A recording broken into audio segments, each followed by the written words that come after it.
The Minnesota Timberwolves have looked like an absolute train wreck for most of the season.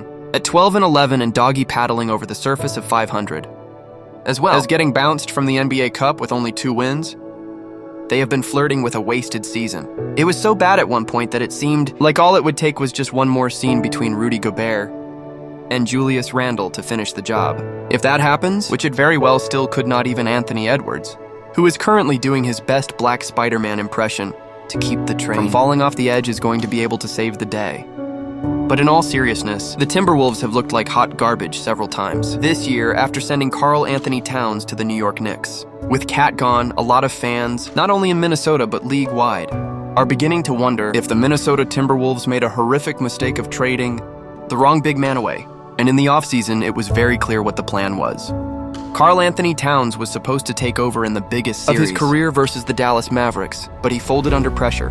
On top of that, he was a bit of a defensive liability, and Naz Reid was getting paid a fraction of his salary and provided a similar skill set. So the philosophy was trade away Karl-Anthony Towns, opt for depth, opt for another player that might be able to fit into their lineup in Julius Randle and avoid exceeding the second tax apron. But now it looks like they made a horrific mistake. Actually, they've missed Karl-Anthony Towns tremendously. It's no secret that he was one of the main reasons that the Timberwolves were one of the surprise teams of the entire league last season. I mean, literally just look at this list of what they accomplished. They had their second best record in franchise history, the single best defense in the NBA, an all-star coach, 2 all-star players, 6th man of the year, defensive player of the year. They beat the reigning champion Denver Nuggets in the conference semifinals in one of the most epic ways possible, following a remarkable Game 7 comeback that was absolutely electric. And they made their first trip to the Western Conference Finals since Kevin Garnett went up against the best 1-2 punch in NBA history. And what did they do to celebrate it all? They traded an all-NBA performing big man, who is currently shooting 45% from 3, and is averaging 25 points and 13 rebounds per game. To contrast with the guy who took over his spot, Julius Randle is currently averaging 4 less points, 6 less rebounds, and is shooting significantly worse from beyond the arc, which should of course come as no surprise. Now, I don't know about you, but if I was a Minnesota Timberwolves fan, I would be legitimately pissed off. So yes, this decision has hurt the Timberwolves a lot more than most people may have originally imagined. Not only has it damaged their spacing, but mostly it has damaged their chemistry, which it's easy to say that chemistry cannot be understated when it comes to the game of basketball. Unless you're a team full of superstars, then it's something that can be developed over time. And to be real, it's not even guaranteed that Hall of Famers can get over it so easily. Just ask the old Brooklyn Nets that featured the likes of the Beard KD and World B Flat.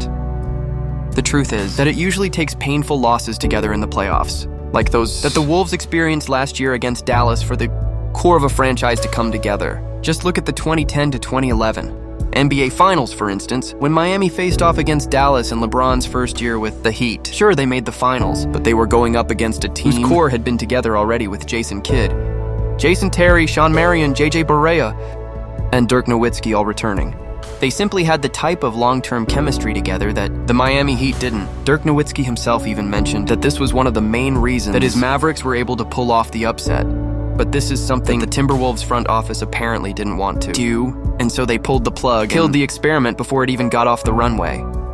Anthony Edwards actually spoke about this, the fact that the Minnesota Timberwolves had a lack of unity in a typical funny Ant-Man fashion in a recent interview that he gave.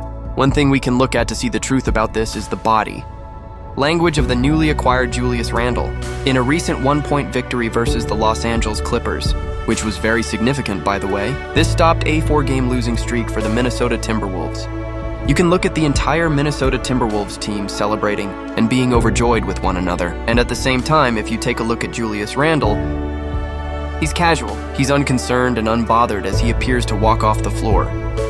Now you compare this, the type of personality that Anthony Edwards shows, like when he screamed in Steph Curry's face after dropping his 630th piece of the season during a recent rout of Golden State in the Bay.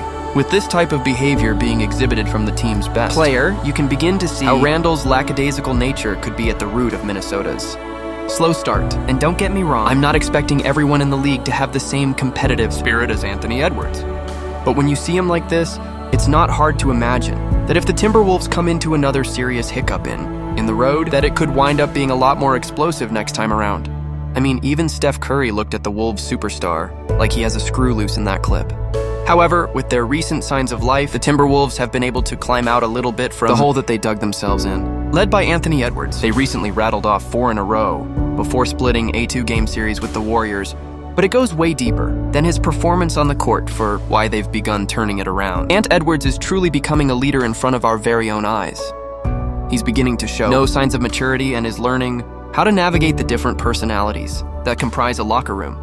Both Randle and reigning 6-man Naz Reid have been busting their on defense. Yet with all of this said, they're just 12-11, and even with their recent improvement in mind, they still haven't looked like even a shell of themselves from last year. While we are still right around the quarter mark of the season, if the season ended today, the Timberwolves would barely squeak into the playoffs. Yes, it's early, but as competitive as the Western Conference is, it's never too early to keep your eyes on the standing. All this points to one topic, and it's a great question that I think needs to be discussed, because we saw him go on an unbelievable run in the playoffs when he looked like he was legitimately becoming the best player in the league at certain points. And then we saw him become an integral part of Team USA's Olympic gold medal team in Paris. But if he can pull him out of the mess that the front office has put them in, is it possible that with certain stars beginning their descents from stardom, that Anthony Edwards can potentially become the face of the NBA? He may need to get a championship before that happens. But then again, with all the old heads leaving the game before long, there's going to be a void that will need filling. Until then, he has to hope that the Minnesota front office doesn't mess anything else up and do his best to carry his team back into the playoffs and see how far he can take them.